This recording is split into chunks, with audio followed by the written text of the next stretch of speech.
Okay. Open a window in here because we're talking about Scorpio, so shit's about to get hot. All right. So I'm just about to be joined with a very beloved guest on Instagram here, on our Instagram here. Her name is astrologer Celeste Brooks. And we are going to be discussing the lunar eclipse in Scorpio. Hi, Izzy. Oh, here comes my guest. Hold on one second. Okay. You know the way to my Catherine art. Punctuality. Hold on. We're going to be joined with... Hi, baby girl. So good to see you. Hi, Colin. I am so excited.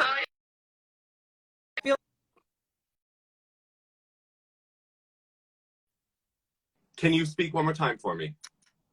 Yes, Mercury, don't mess with me today. Don't mess with me and Celeste today. No, what happened was I took my headphones out and it was still connected. You were talking and I was like, oh, great. Those are going to my headphones currently plugged in on the other side of the room and I can't read lips. So anyway, Celeste, can you introduce yourself and tell the people a little bit about who you are and what we're going to be discussing today? Hello, everyone. I am Celeste Brooks of Astrology by Celeste. I'm an astrologer, coach, and an intuitive.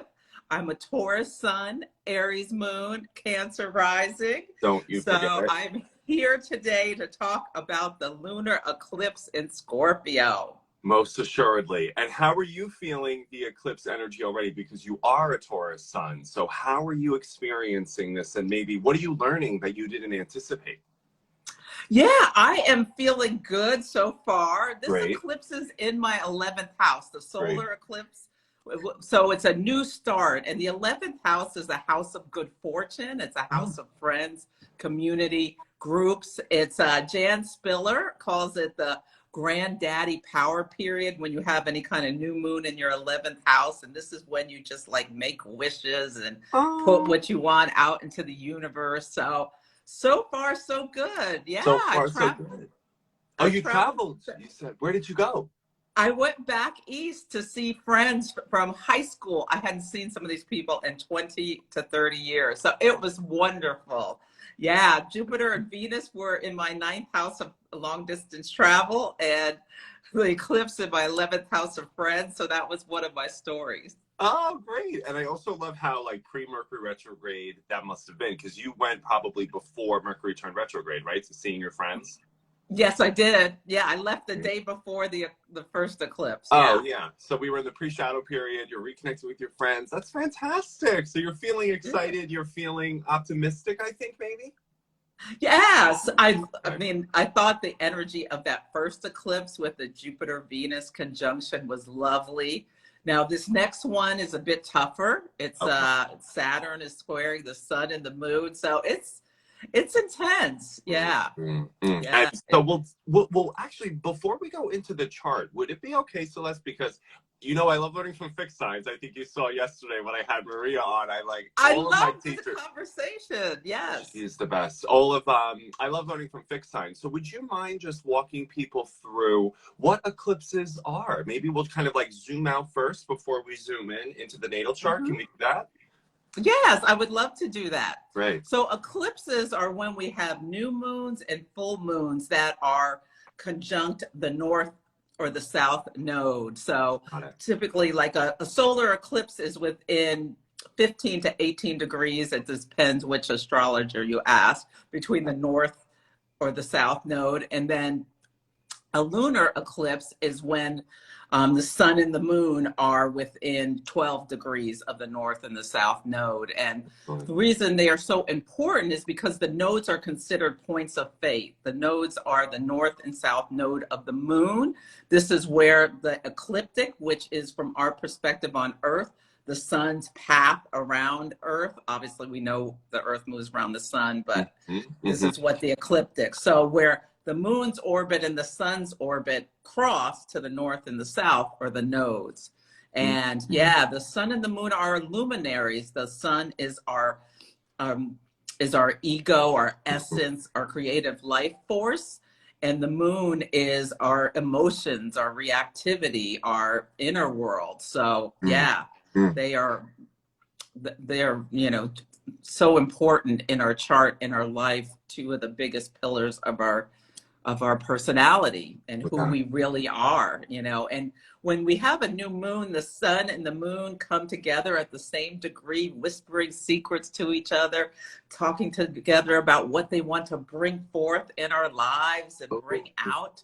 And then when they're opposite each other during a full moon or eclipse, they're, you know, all is illuminated. We get a new perspective where we can see the sun emits the light and the moon reflects it back, so we can really see things, and shadows are exposed, especially around an eclipse. Good Yeah. point. And then on that note around eclipses being, I think you called them the points of fate or faith. I want to make sure I heard that correctly. Fate. The nodes are points of fate. Yeah, they're considered, yeah. Fate, F-A-T-E. Got it. F-A-T-E. Okay. So, yeah, things that happen around eclipses are part of our evolution of our soul. Like, they pull us forward. And I love to talk about how we walk through a door and we look behind ourselves, there's a wall. So things that happen during eclipses are like, they're the beginnings or the endings of things. Without a doubt. And I just wanted to tell you this because you're mentioning the ninth house. We were joined from people in Australia, Argentina, the Pacific Northwest. So this is a very international crowd. I'm loving this so far. Okay, very cool. So, and is that why eclipses then are really important for us to pay attention to, because they are that points of fate? So so then what happens, right? Are we sort of met with destiny? Are we met with chance encounters? How do you frame the experiences that are in front of us? Yeah, I think it's part of our destiny, it's part of our evolution. This eclipse season is really interesting because at the solar eclipse, Venus and Jupiter were conjunct in Pisces. Right. And I love that that you could meet someone, have chance encounters, just like you're saying, of people bringing you on your way, because Jupiter and Venus are the benefics, and Venus rules relationships, and Jupiter rules luck and good fortune, and they're both really strong in Pisces. So yeah, Jupiter's at home there, and Venus is what's called exalted, like it has a special VIP status. So yeah, I think I was telling people, really pay attention to who you meet. They may be someone who has the resources or the connections that will help you on your path forward around this time. Ooh, amazing. And just because we're getting a lot of hi, hello, I saw Scotland, Ireland, the United Kingdom, Dubai, Austria, Sweden, Colorado, Florida, Vermont. This is amazing, folks. Like, because Colette, isn't it, in this work, we have no idea where it goes and who's watching, what the hell we're doing. So when people respond and like, oh, I'm from Scotland, I'm in Sweden, I'm in Vermont, I'm in Colorado, it's unbelievable. Kentucky, it's unbelievable, isn't it? It is. I love it. Yeah, I love international people joining. I get so excited. Yeah. Oh, there's Martina from France and Arizona. Hello, everyone. And just so you know, you can follow me without even leaving this live if you so are interested. Please push the little carrot at the top. And the just carrot. I love it. Yes. I just saw an Italian friend of mine. This is amazing. Okay, so it's just okay. I just want to say, Colin, I loved yesterday watching you with Maria, and you were talking Italian like it was your first language. And I remember we talked when you first went over there about how you being a Gemini in a place where, you know, you didn't speak the language yet. It was heartbreaking. Go ahead. Yeah. How it was a wonderful ninth house experience for you. It was. Thank you, Celeste. Yeah, it was it was one of those experiences, you know, but I think being from like an English speaking country, we have this privilege of never even considering what would happen if, you know, people didn't speak our language. And so when I was in Italy and I was just really struggling with being able to communicate effectively and understand what was being told to me, it like broke my Gemini heart. And then I immediately hired a tutor who would then become one of the best connections that I made there. And yeah, I'm just trying to remember it and speak it and communicate it all day. So thank you. I'm like level 2. I'm learning, you know. You sounded so good. Yeah. Oh, thank you, Celeste. That means so much to me. Well, you know, hey, Italian is another language, and sometimes so is astrology. So that's why I was like, you know what? Let's have us really dig into, you know, some concerns and topics around eclipses. So then let me just ask you this, because I feel like you can go into Taurus myth busting, right? What are some myths about eclipses that you feel are not true Well, a lot of or people true? say you shouldn't set intentions or do any kind of ritual during eclipses. Okay. And because they are faded and because the energy is so strong and you may Mhm. get more than you planned or what have you, I still do a little bit, you know, thinking about what do I want to bring forth in my life. And this is a Taurus thing to do, always Yeah. thinking about what seeds am I planting and what do I want to take root. Yeah, the Mhm. eclipses are going to bring something bad. There's a lot of fear about eclipses because you can imagine the ancients, they would be standing outside in the middle of the day during a solar eclipse and the sun would go Mhm. away. Mhm. Or during a full moon, the moon can be blood red during a lunar eclipse because the earth is casting a shadow on the moon. Right, right, Um, right. yeah, so there can be a lot of fear around eclipses. So I encourage people not to be fearful of them. I mean, they happen every year, a couple of times a year. Now, when you are activated, like when your chart is activated by having an eclipse within a couple of degrees of your sun, moon, and rising, especially, or one of your angles, it could be a big change in your life. Mhm. Yeah. Yeah, maybe just So, people are afraid of change. They're afraid of the unknown. yes. And then rather than naming that, they'll go, oh, it's the eclipses. It's like, no, it's Yeah. actually, you're afraid of change. You're afraid of going into uncertainty. I actually Yeah. find eclipses really supportive.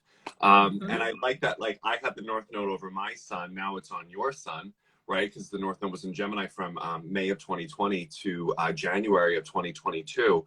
And what I'm still holding is just probably the most transformative 18 months of my entire life, and doing things that if you had asked, would you do this 5 years ago, like move out of New York, consider not ever really like staying in America, I'd be like, absolutely not. And now I have all these really wonderful, positive, affirmative experiences that have helped me see how little I know actually and how much I can be surprised by the universe. And that's been really beautiful because sometimes I think our work, we can almost make the uncertain certain. So having just Hmm. experienced the North Node over my son, I'm like, I don't know anything. And that's a wonderful thing. And I'm like, I love that energy of just like, hey, universe, surprise me. Because clearly you know what to do. I don't all the time. In fact, I don't most of the time. So help me. You know, I that's my diatribe. Go ahead. I love that perspective. Yeah, and Mhm. working with astrology helps us so much live more presently with the energies. One of the things I really like to help people with is like seeing what's going on in the news, seeing the astrological connections. And like yesterday was bonkers with the Mercury retrograde and Jupiter in Aries in the same day. Several stories had come up. So yeah, we've got the cliff notes, but we don't know what's going to happen or evolve. And just being present with the mystery and the magic of it is what I love to do. So I love that what you said about that 18 months, because the nodes travel backwards through the zodiac and they change signs every 18 months. Mhm. And when they're in your sun sign, the North Node brings in new allies and new things. The South Node does more of a clearing, Oh, okay. clears things out so that new Uh, things can come in.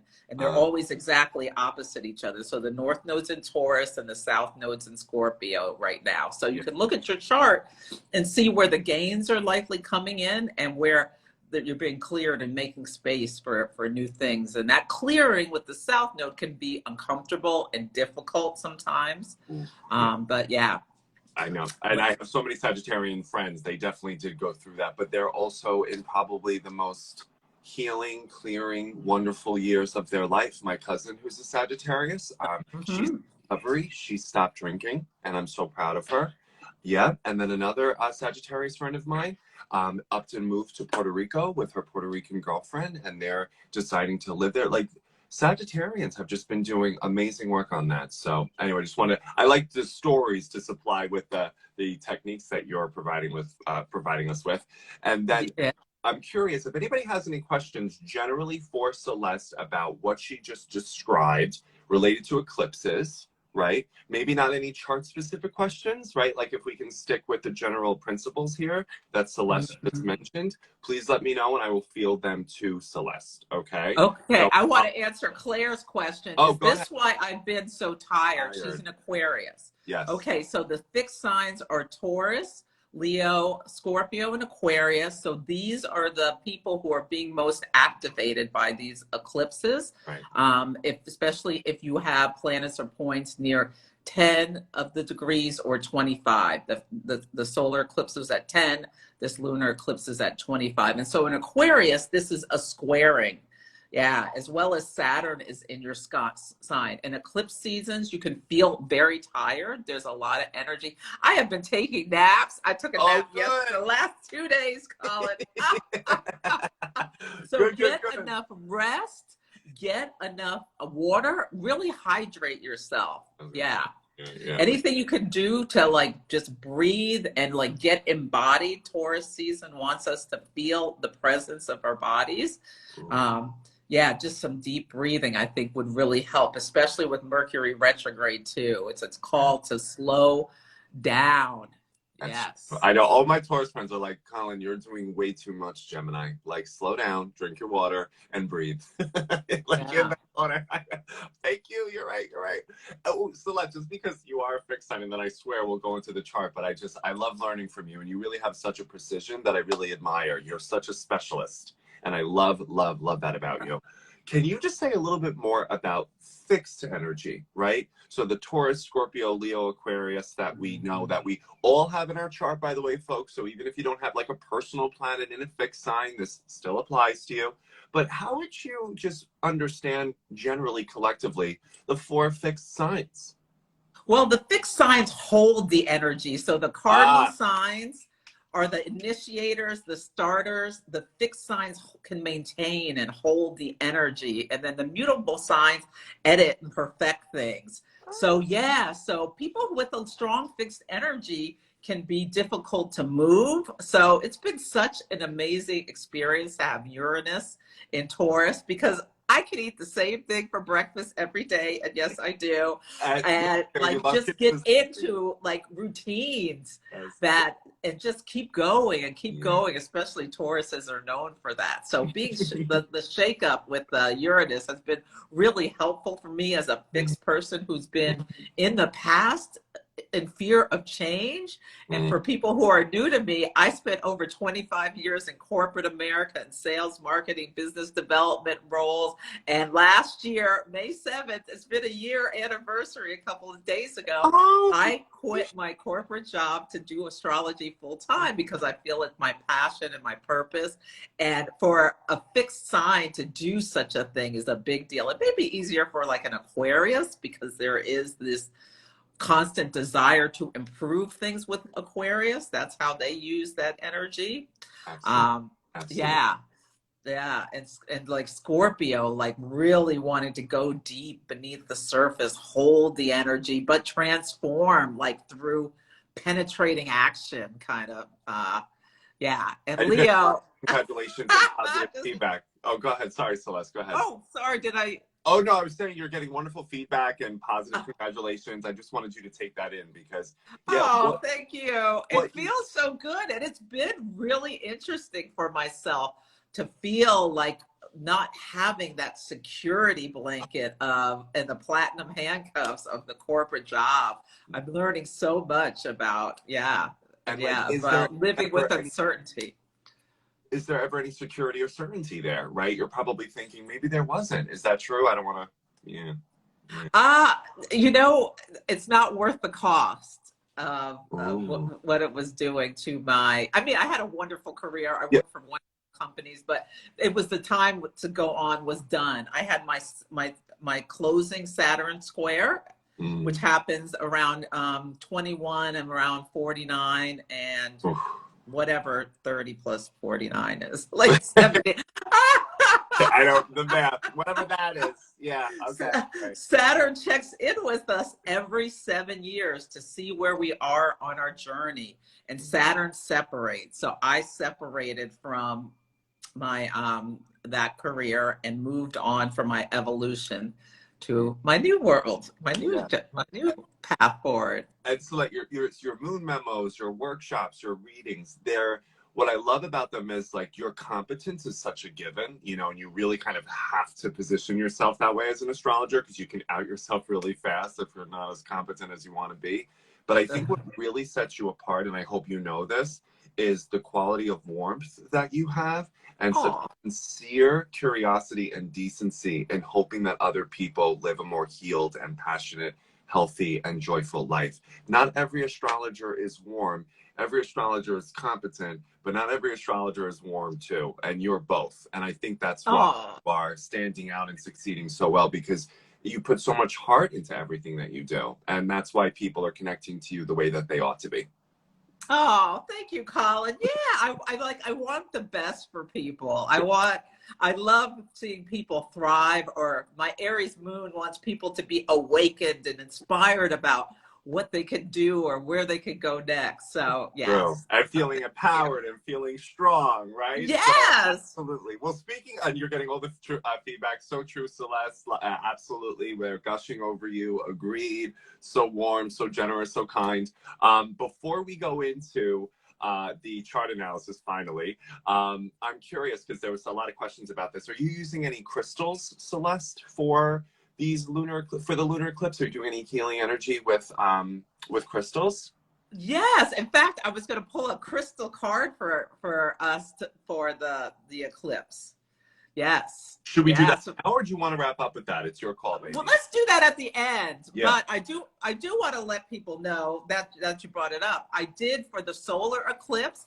I taped like a long hour or so video delineating the solar eclipse, and then for each sign, I talked about where the solar eclipse was, where Jupiter and Venus, that conjunction, which houses this is happening, and where the south node is clearing. And they're only $12. They're at the link in my bio. So Okay. you can go get that. But what I did with each sign is I pulled a 3-card oracle reading where I did cards from 3 different decks, and one of them was a crystal deck. So you get a crystal for each sign. So I recommend people get their rising sign and their sun sign if they so enjoy. Yeah, I'll link that in Uh-huh. my stories when we're done with this, so people who are watching want to see and purchase that. That'll go in our stories about a half an hour after this is done. Oh, wonderful. So, without any further ado, Celeste, I will finally ask you questions now about the lunar eclipse in Scorpio and maybe some specific contacts there that you think are important, like the Saturn square. Should we start with that topic? I think that's wonderful. Oh, and before I forget, I sent you a picture of me, a new one for your wall. I saw Maria and the other people's pictures there. So I'm like, I'm sending Colin. I know. I emailed you before I live. I'm like, oh my God, Celeste, because I have the one you emailed me from last year. But I'm like, oh, maybe she did a different one. You know, Aries moon. She might have taken a different selfie. So it's like, let me wait. So thank you for sending that to me. I'll make our little thumbnail when we're done. But yeah, we'll dive right into the Saturn square to the lunar eclipse in Scorpio whenever you're ready. Go ahead. Yeah, so Saturn is in almost an exact square to this eclipse. So the sun is at 25 Taurus, the moon is at 25 Scorpio on the axis of pleasure, power, and resources. Pleasure, so power, resources. Okay. And with a lunar eclipse, we also think about these are more internal than solar eclipses.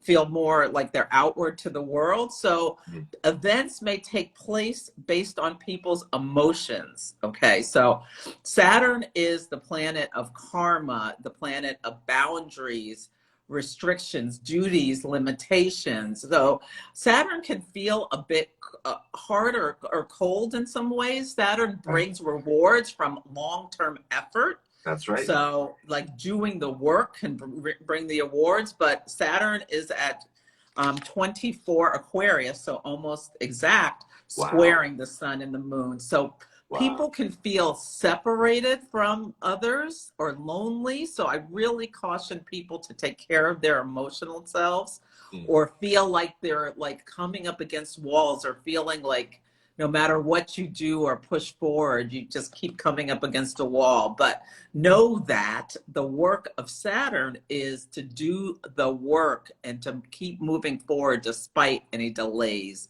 or setbacks and things like that. So just be aware that transits are temporary. And if you're feeling that coldness with this lunar eclipse, to to use your tools and resources to ground yourself and try not to fall into despair. You're getting a lot of resonance around that. Yes, if you've been feeling lonely this week, wow, yes, from other people. So that is clearly something that's happening in the collective. Excellent. Yeah. Okay. Is there any more that you want to say about the Saturn square? Yeah, and Christine mentioned shadow work. So yeah, well, Scorpio is all about doing the shadow work. That's right. And yeah, like sitting with it. And for me personally, I have been having wild dreams that are really intense, that are bringing up a lot of plutonic stuff. I'm not sure if it's Mercury retrograde, because Mercury retrograde was what's called contraparallel Pluto. And Pluto like digs in and excavates. It's kind of like an opposition. And my dreams have been bringing up self-esteem, self-worth stuff. And yeah, intimacy stuff. So these are Taurus, Scorpio topics. So yeah, it's a time to like do the shadow work, either through writing or just examining your inner world, your psyche, or your dream world. Yes. Okay. So yeah, Carney's having intense grief. Lots of people having, dreams. Yeah. Feel stuck. Yes. Saturn can have you feeling stuck. Okay. Yeah. Okay. Okay. So, I wonder too, maybe with lunar eclipse and Scorpio folks, like if people have experienced, and I'm sure there are, if not through direct proximity, but just through the collective proximity, just experiences around grief, around death, around loss. I think it's really important for astrologers to have like some grief sensitivity and grief competence training around like how to help people navigate through things like death and things like heartbreak and anguish that I don't think Scorpio necessarily has a monopoly on, but I do believe that Scorpio asks us to show up and turn towards those experiences with other people so that they don't feel like they're less alone. I love that. Yes. Yeah. Scorpio is all about that transformative life, death, rebirth, resurrection cycle.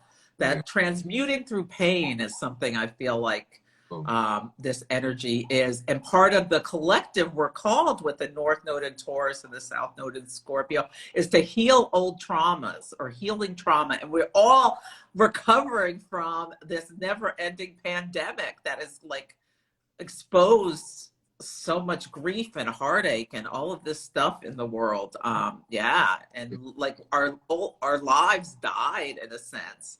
Without a doubt. And then on that note, I'm really curious about Dr. Pauline Boss's work. She's defined this concept many years ago, which can really help us in our work, Colette. And it's Celeste, excuse me, because I just talked to Colette yesterday. I loved your talk with Colette Baird-Reed. I love her. I have almost every one of her decks. So she's amazing. I know. So I'm like, Colette, Celeste, I got the Don't worry. I knew you were talking to me. I know, that's right. That's all you need to know. But it's funny because it's actually, so the concept is called ambiguous loss, folks. And it's this idea that we grieve loss when it's ambiguous, right? So people experience this if they're grieving or loving a loved one who has Alzheimer's or dementia, right? They're physically present, but they're cognitively not there. Or if anybody has sort of had a grief or a ghosting experience where all of a sudden they're physically present, maybe through the digital ethers, but they're cognitively not in touch with you anymore. So it's a concept of ambiguous loss, and it makes the grieving process more complicated. And it's the work of Dr. Pauline Boss. And so if people are experiencing that maybe throughout the pandemic, because we did lose transition, demarcation, time and space, spatiality, structure, continuity, that's grief. And so, if that's something that they want to bring to the lunar eclipse in Scorpio, they can. Go ahead.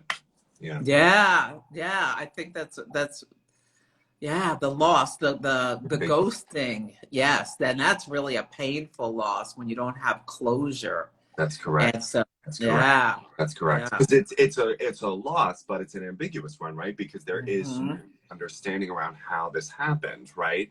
I think people are feeling a sense of sadness, and haven't been able to locate it as grief because it's ambiguous. And so that's why I wanted to put forward ambiguous loss to them so that they can go, oh, it's the loss of the routines and rituals that would help me move about from, you know, going from my personal life to my work life. I lost the commute because now I'm working from home, or other kind of spatial demarcations that help me delineate transition. That's all gone. Yeah, and that really ties into the eclipse with Mars conjunct Neptune. Yeah, so they will be at 23. Mars will be at 23 Pisces, Neptune at 24 Pisces. So Neptune is like the fog, the mist. I mean, it's very like related to dementia, really feels tied to with that Neptunian, that loss of identity or loss of who a person's essence was. And Mars, like next to Neptune, people can be feeling like feelings of futility on the shadow side, or creative inspiration, like being driven to do something really spiritual or creative would be the way to use this on a more positive note. But I think that aspect really speaks about what you were speaking to with that ambiguity about like feeling like every action I take is what's the meaning of all of this and that sort of thing. Without a doubt. And are there any other, you think, really important Scorpio topics that will come up? I know you mentioned pleasure and intimacy. Are there others that you want to make sure that we cover in preparation for that eclipse? Yeah, I think it can be like a really sexy weekend for you. Yeah, that's the way to use this Scorpio energy to merge with the other. Now, if you're out and about and you're single and mingling, I want people to be careful, especially about like having drinks poisoned and things like that. Yeah, whatever you call it, when people, what is it called when somebody puts something in your spiked? Yeah. So just be careful about that sort of stuff, because that Mars Neptune could be taking actions for subterfuge and things like that. So just be safe. But I think it's really sexy energy, sexy potential for healing energy to like do some deep work. And yeah, like it's a Scorpio energy is so magnetic as well. So what are you drawing? That's why I wore this Britney Spears shirt, Celeste, because I woke up today in that energy of like, and I was just like, damn it, this lunar eclipse in Scorpio, I'm feeling it already. I just want to hold an anaconda and like dance to thunder and rain and lightning and just be in my erotic self. That's what I Okay, Brittany is feeling this too. She's been posting herself crazy on Instagram, talking about how she's getting ready to share secrets. I was like, that's Mercury retrograde during this eclipse season. I know, and I really want to like keep up with her as I'm with you, because I know you've always been like curious about her story and like the Free Britney movement. So you and me are going to be watching this like in it, like with the popcorn ready to go. Britney is exposing anyway. Yes, everybody needs this Britney energy and just delivering the anaconda and the slave for you VMA performance. Okay, that is so like Scorpio. I love it. Totally. Love it. I know. I woke up in that energy. Okay. And now, so we talked about Scorpio sexuality a little bit, Scorpio eroticism, Scorpio grief. Do you think maybe we can discuss Scorpio trust? Because I wonder do you have anything to muse on that about Scorpio trust? Well, Scorpio, like, there is this sense of just knowing what is the truth and trusting intuition.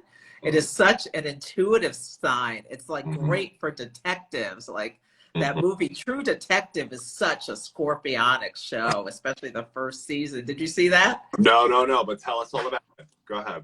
I know. It's so good with Woody Harrelson and Matthew McConaughey. Oh wait, yes, I did see that. I totally did.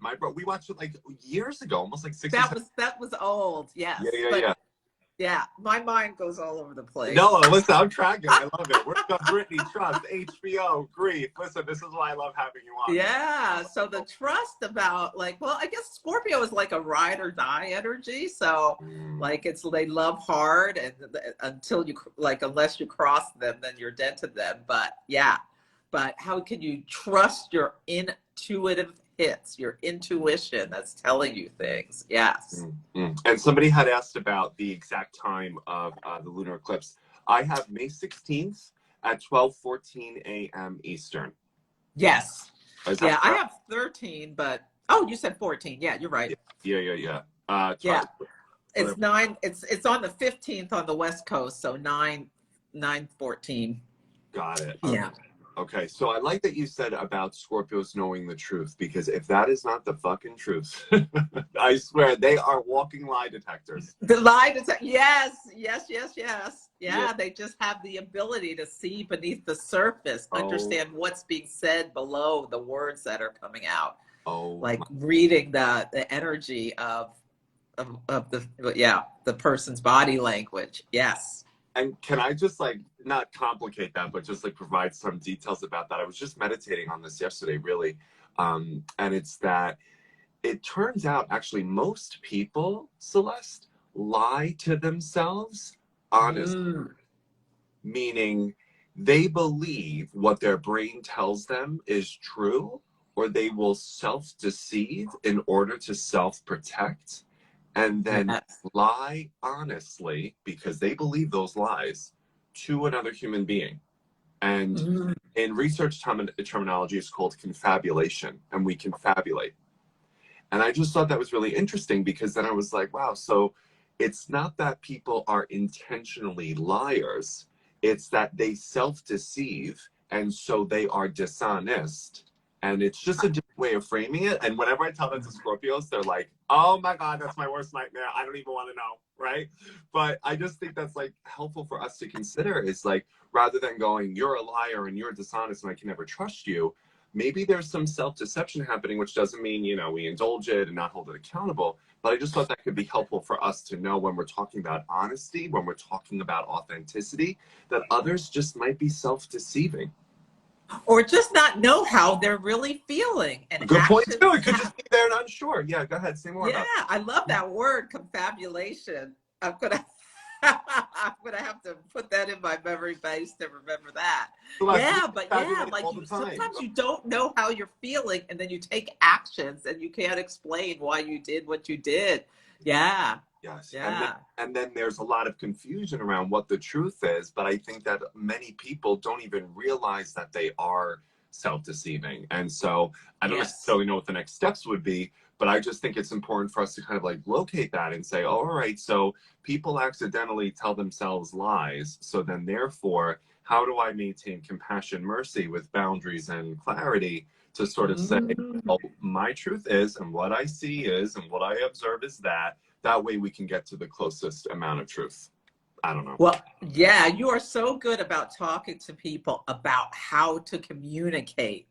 So, yes, if someone is being dishonest with themselves, there's nothing you can do about it. You cannot control other people. We can only control ourselves, our own reactions, and how we move forward. So we have to decide what we will and will not put up with. Absolutely. Yeah. And you can also, if this feels right for you, you know, you can translate into your language. The only thing I've ever said to somebody, if I have felt that there's self-deception going on, is I say, I hear you, but I don't believe you. I hear you. I understand what you're saying, but I'm still going to vocalize, I do not believe you, because I believe you are lying to yourself. I didn't go that far, but I just said, I hear you, but I don't believe you. Capricorn moon, all of a sudden it gets real cold in there, Celeste, let me tell you. I know. It's true. I know. Right? But just in case that works for other people, you can translate in your language. I love that. I love that. That could be something you say to someone as you're walking out the door. 100%. I hear you. I don't believe you. And I am going to take myself away from you. Yes. That's the Taurus. She's out. Okay. See ya. Okay, that is so fucking funny. Yeah, Sarah says that is your Cap moon. You could just tell it like it is. Immediately. And listen, it gets me into trouble, folks. Don't get me wrong. It really, whoop, it has got me into some icy waters. But it's exactly. But you can handle it. You're from Long Island.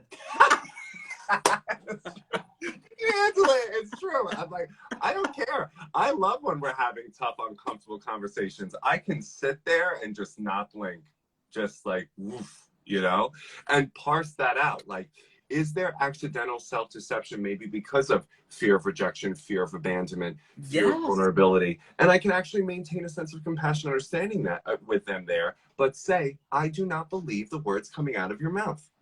And that's Mm-hmm. two different things. So you can lie to yourself all you want, but I don't have to believe that. I Anyway. love that. Sorry, Yes. I didn't know we were Yeah. going to go this direction, Celeste, but hey, maybe because people do have to have tough conversations with others, I like that we're workshopping this with them, maybe. Yeah. Yeah. Yeah. I love that. Put that on a t-shirt. Listen, Brittany and the Snake. Okay, so are there any other Scorpio topics that you want to make sure that we cover around honesty, truth, trust, pleasure, intimacy? Yeah. Like this is a good time to like really get, I think a really nice use of this would be to be really, really real with someone, with your partner, your love partner, or like a best friend or something like that. Like be risking exposing your soft underbelly in order to create deeper intimacy. Yeah. So are we going to talk about vulnerability now then, Celeste? Is that what we're going to do? We're going to... Yes, All right. vulnerability. Yes, show Right. your real vulnerability if you are with someone you can really trust. Yes. Okay. And Yeah. and how do you think we could texture vulnerability with Scorpio? Do you think it's about, talking about sex, talking about relationships, talking about what's the Scorpio lens on vulnerability, Celeste? I think like our deepest, darkest fears and insecurities is like it's a lot easier to talk about sex than talking about your true fears. Ooh, okay. That's a good point. So Yeah. the deepest level of vulnerabilities. And I like that you're maybe like having us be honest about what it is that we're afraid of again, so that we Mhm. can see why people self-protect in the name Yeah. of this fear. Yes. Yeah. Okay. Oh, I like this. Do you have any suggestions about how to locate strength maybe amidst vulnerability in astrology? Is there like a space in their natal chart they can lean on if they Well, Jupiter's in Aries right now. Yeah. So Jupiter in Aries is impacting the chart. You can watch Colin's video from yesterday to get more into it. But that's about Aries is the first sign of the zodiac. It's about courage. It's about being a pioneer. And Jupiter's there. Like, so somewhere in your chart, you're getting that burst of courage. There was this was a Mercury retrograde story. Some guy was flying in a plane with a pilot who became incapacitated. This man had to land an airplane yesterday. No. Mercury retrograde No. day at a major airport, and he had didn't know how to fly. That was Jupiter and Aries helping him along on that journey, giving the courage and the strength. Oh my God! I know. I was out and about with Maria and my friends yesterday. I wasn't even looking at the news. I got home late. I went straight to bed. I didn't even know that happened. That happened yesterday, Celeste. That happened yesterday. It was reported this morning. I think it was in Florida. Florida, everything crazy goes down there. That's fucking wild, man. Oh shit. Okay, and you have made me think about something about vulnerability in Scorpio actually around this. There's this book called it's called The Erotic Mind by Dr. Jack Morin, and he had this extraordinary line that like has lived with me ever since I read it, which was that in the act of self-disclosure, right, the vulnerability. And if another person revels and takes pleasure in the self-disclosure or responds well, I engage in self-revelation. Oh, isn't that beautiful? So through that self-disclosure, is. we experience self-revelation. And I saw that as kind of like a scorpionic ruled transformation, right? Because I'm Yes. self-disclosing, I'm afraid of this, I want this, I love you because of that. Hearing it and watching the other person hold my story, I'm in self-revelation because I self-disclosed, Scorpio. That is fantastic. And you know what you can do? I'm thinking back to what you talked about when we lie to ourselves, we confabulate. One thing that can really help with that is like working with things like oracle cards or tarot, because what will come up, the truth will come up no matter how much we're trying to. So that could be part of an oracle card reading or tarot card reading, what am I lying to myself about? And pull up, yeah, one card is all you may need. Oh, I know. I saw immediately what I'm lying to myself about, actually, just as you asked it. So I'm like, fuck. I'm not too bad. God damn it. I know. That's a way to expose our shadows. And yeah, pulling it off the bottom of the deck could also help with that too. Ooh, bottom of the deck. I never knew that. Okay. What you can't see. And people are Yeah. saying, oh, this is really helpful. This is really good. Wow, wow, wow. Question for you, Celeste. Is there more you want to say about the lunar eclipse in Scorpio, or do you want to actually complement some of what we're saying related to Mercury retrograde in Gemini Taurus? Because I almost feel like we've been talking about both without talking about both. Yeah. Well, I want to talk about another thing. The sun. Got it. There are two other things I want to mention about this lunar eclipse. One, the sun is on Algol. That's the most feared fixed star. It's at 26 Taurus, and the sun is parallel Arcturus. So Arcturus is a fixed star about the hunter who begins to farm or the farmer who begins to hunt. It's about pivoting. So I think that's really, use Arcturus, especially for people who are like losing jobs or losing relationships, like be a pathfinder to find a new way forward is something you can think about with this eclipse, especially if you come up against something really difficult and Saturnian. Okay. Yeah. And then Algol. So the story of the eclipse for Americans is about the Supreme Court leak, which is a leak of the opinion that they're going to overturn Roe versus Wade, which is very Mercury retrograde, contra-parallel Scorpio, also Jupiter and Aries, a kind of connotation as well. So yeah, Algol is the most feared fixed star. The Greeks associated with Medusa, so it's like a beheading star. So I think it's one of the stories related to it in this lunar eclipse is the Johnny Depp Amber Heard trial. And they are trying, the fans of Aquaman are trying to get Amber Heard cut from the movie, beheading her figuratively. So yeah, we'll see that in the news. But I think it's also about, the star is about men's fears, about women's like women's sexuality and the strong woman's ability to be autonomous and things like that. So I think that's also, this eclipse is very tied into that story about the Roe versus Wade. And I was reading something about how Missouri's going to maybe ask for a pregnancy test to let women leave the state or some nonsense like that. I mean, it's crazy what's going on in these states that are trying to outlaw abortion and control women. Wow. You know what, Celeste, I would actually, and I feel like I'm speaking for many people here, I would really love to know more about that story around like how you think this eclipse is embodying the fear of the woman's power, the woman's sexuality, the woman's autonomy, the woman's choice. Can we tease that out even more? Because I think that's absolutely brilliant. Yeah, because also during this eclipse, Venus women, Aries being independent, is conjunct Chiron, the wounded healer. They're both they're at 14 Chiron, Venus at 15 Aries. So they've just had their conjunction at this eclipse. So yeah, I feel like this wounding or like this desire to punish young women for being sexual and maybe deciding they don't want to be mothers at this time. That they're going to be punished as part of this eclipse. And that's that Saturnian, that Saturn and Aquarius, control over the collective, is that's squaring the sun and the moon at this eclipse. Yes. And Scorpio and Taurus, both about sexuality, intimacy, control, that sort of thing. I think is really, and one of the aspects that really jumps out to me is on the eclipse Ceres, which is the asteroid of nurturing and mothering. And Ceres, the story of Ceres, she was Persephone's mother, who Pluto stole Persephone's, took her down to Hades for half of the year, and it has to do with the story of the seasons. Ceres is going to be at 0 degrees Cancer in the sign of the mother, and 0 degrees is of cardinal signs is a world point. So when things are at there, we know to take note.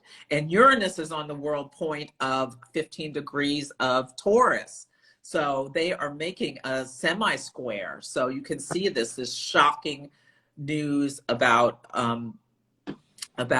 changing women's abilities to make decisions on when they're becoming mothers in their lives is really the aspect as well that really ties into Roe versus Wade leak. And there's so much about both the eclipses. Yeah, one of my teachers for horary astrology, Wade Caves, has been like diving a lot into the solar eclipse related to, and like really teasing everything apart about this. But that was the aspect that really jumped out to me, was the Ceres semi-square Uranus, and Saturn squaring the sun and the moon, Venus conjunct Chiron, Mercury station, being retrograde in Gemini, the sign of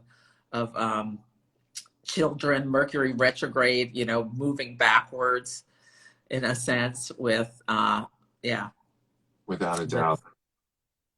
And Jupiter in Aries, like Aries cuts. Aries is ruled by Mars, so like Jupiter, a judge, using the law to cut women's rights away. I think Loretta, if I'm understanding correctly, was the one who had said that it's all about blocking access to bodily autonomy, right? And Jess has said there's a reprimand happening in the first world power hoarders that feels like a backlash to decolonization and challenges to the present economic system. Scorpio and Gans and Saturn and structure. Right, so Scorpio and vengeance, Saturn and structure. So there's a backlash against that. Yeah, there's a lot. This is an amazing analysis. Keep going. I'm not going to. Amazing. Go ahead, Celeste. Yeah, let me see if there's anything else I wanted to say around that. Yeah, Jupiter's on a world point as well. What's Jupiter? The aspect I wanted to say about Jupiter. And while you're looking on that, the only very Jupiter is semi-square Uranus as well. So like using the law to do this shocking thing as well. So it's very disturbing. It is. Yeah, it's very disturbing because like states trying to prevent women now from traveling out. The Missouri governor, was it Missouri or Mississippi? No, it was the Mississippi governor, was on the Sunday news shows and was asked about, when does life begin? Is it insemination or implantation? So the next step would be maybe that they're going to try to take away women's access to things like IUDs that prevent implantation, but don't necessarily. So they're coming for birth control next. It's frightening to me what's going on. Yeah. And it needs to be named as such. And then somebody said also about women's access to resources. Taurus, the more we control our body and family planning, the more we control our own money. So body, resources, sexuality. Yeah, there's a lot of themes here. Go ahead. Yeah, so this intense, when Algo's activated, it's a sign that some kind of catastrophe or something really bad is coming up. So yeah, I think this has a lot to do with that. And it's, so we all have one vote, those of us who are American citizens. Your local elections are important as well. It's not just, the presidential election, and the midterms are coming. So pay attention. Yes. Yes, we are, because Celeste and Loretta reminded us as well that gender-affirming healthcare bans went into effect for trans youth in Alabama yesterday. So there's absolutely a control, and like Loretta was saying, around banning access to body-affirming, body-sustaining energy and care, which is just I'm not shocked anymore, but it really is just like you can't help but be gobsmacked by the audacity of some of these ideas. It's really just Well, that Amy Coney Barrett, that justice, I was reading something. She said something about the United States needs a domestic supply of children for adoption. It's like, you get out, you got to get out of here. Like, people are women are breeding cows to. I have no words. I almost fell off my chair when I read that. I bet you did, Taurus. You were just like, what? Yeah, you could. I mean, if that's what you want to do, you go right ahead. But life, liberty, and this pursuit of happiness are in the Constitution. Liberty being there. Yeah, Aunt Lydia does need to go. I saw that. Aunt Lydia pass by. Yes. And it's amazing that the party of limited government, like, is absolutely not making government limited at all. It's just unbelievable. It's, oh God, we can't. Yeah, this is some Handmaid's Tale stuff going on, coming to a city near you. Yeah, no. Yeah, and talking about putting women in jail for life if they have an abortion. I mean, it is frightening. Yeah. It really is. And toe curling. Yeah. Yeah. So that's the main thing. That's that alcohol influence, I think, with this, and this desire to, like, really, really control women and their autonomy. Gender for hair and body. And do you have any recommendations around how we can stand in this story and in these very real world atrocities and leverage astrology and our own selves to obviously make sure that we're doing what we can to not overturn Roe v. Wade and give access to gender affirming trans youth? Where do we go next in this? I think the things like the power we have as individual citizens is at the ballot box, or if you yourself want to run for office to make changes. Being present with your local government, not just the big presidential elections, but like making sure that you stay engaged in your civics and your civic responsibilities. Absolutely. I think, is the thing to do. Okay.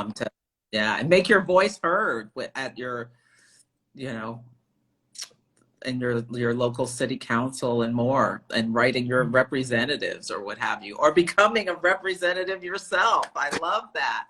I don't see why not. And then just wanted to remind you that Jess said. Yeah, someone put GOP women aren't off the hook. Yeah, they have ectopic pregnancies too and things like, yeah. Hi, Karen. Yes. Yeah. Jess said, you have such a gift with using mythology to bring back oral storytelling for collective accountability. Oh, thank you. Thank you. We really do. Yeah. Absolutely. Well, speaking of story, do you want to tell us just where people can find you, what stories you're offering? Because we're almost at the end of the hour, and I want to make sure people can keep in touch with you and purchase those workshops and webinars. So where would you like us to go next if we want to continue our relationship? Yes. So I'm Astrology by Celeste. So astrologybyceleste.com is my website. I started a podcast, Colin. That was my Jupiter Neptune story. Yeah. So it's called Celestial Insights, and you can get it anywhere. Brilliant. It's a weekly podcast, so where I talk about the astrology of the week and give you some suggestions for things to think about. And if you go to the link in my bio, it's my snip feed. You can purchase any of the solar eclipse videos where I really delineate the eclipse and then do it by sign. And that's how I do personal readings. So I do natal chart readings. I do synastry readings. So you and another person. I do coaching. I've got a lot of business experience. So if you want to work with me for a longer period, a 3-month coaching. I'm a horary astrologer. I graduated from horary school. Congratulations. So horary is amazing. So you ask a question and the astrologer casts a chart, and the planets, how fast they're moving, where they went last and next, tells you about the people involved and answers. Wow. So if you have a deep, soul-stirring question, that's horary, what you can use for horary. So yeah. Amazing. So you really do almost everything at this point. I'm so impressed, Celeste. Way to go. Yes. So I'm going to pull a card from Crystal Spirits. This is Colette's deck. Of course. Now, Colin, next time you talk to Colette, say Celeste by accident, and then when you're like, "Who's Celeste?" You tell her about me, because being on her podcast is on my vision board. Done. I will. No, I love her to death. I'm gonna make that happen, because I told you, Colette, but definitely gotta do it. Done and done, honey. Done and done. Oh, I have missed you so, Colin. I cannot wait till we meet in person. I know. Well, apparently you're going to ISO, right? You're going to the Colorado conference, so yes, you have Colorado. to make time in your busy, hectic schedule for me. always. Go ahead.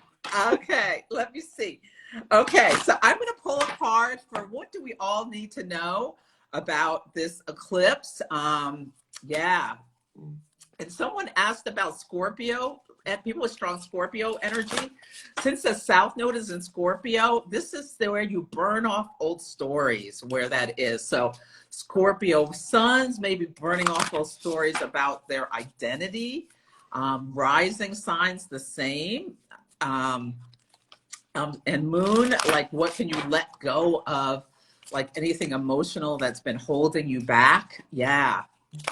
This is the Crystal Spirits Oracle deck.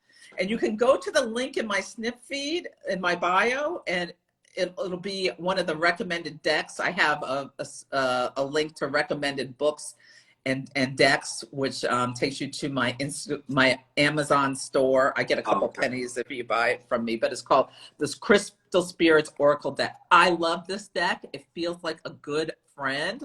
Like sometimes if you just need some guidance, just help you through a difficult time, the cards you pull will always be like right on target. I love that Colette did that. Yes, she's amazing. Yeah. Okay, so let's see what the card is. This is my Taurus taking a long time. No, listen. I pulled Moldavite. Do you see it? Yes, okay, so if you don't have any of this at home, you can just go get a link, go get a picture off Instagram, Google Images, and let me read what this is.